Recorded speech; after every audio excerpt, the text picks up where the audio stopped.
how did tariffs affect your clients? And before you answer that, let's put a time qualifier in here because the situation with tariffs has been so fluid and ever changing.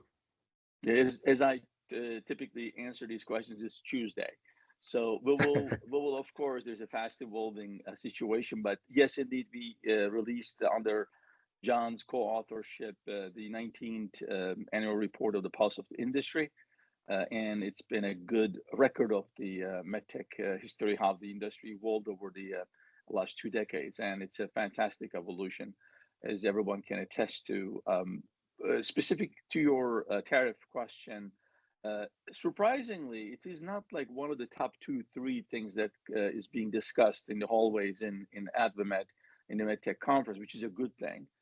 And if I can summarize what's happening is there are two laws under which tariffs are regulated. The first one was the International Emerging Expansion Powers Act, the IEPA, which was enacted in 1977. And that was the one that the administration has used to negotiate a 10% tariff across the industry. That was a couple of months ago. And that was settled. I think the impact was somewhat muted. I think the industry thought they can manage it. And so this was like the industry moved on, if you will. However, just recently, we suspect because of the potential legal challenge to the IEPA, administration also moved along on the medtech alongside 14 other sectors. It's like medtech is not singled out, using the Trade Expansion Act of 1962 from the Kennedy time.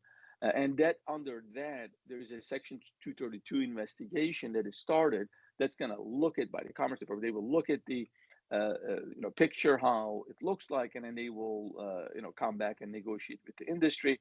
I think at this point, what is more front and center for the industry is the innovation, the funding, moving forward, the pricing. Those things seem to be supersede the tariff conversation, which is a good thing. So that's kind of what we heard in the hallways and our report and our client conversations.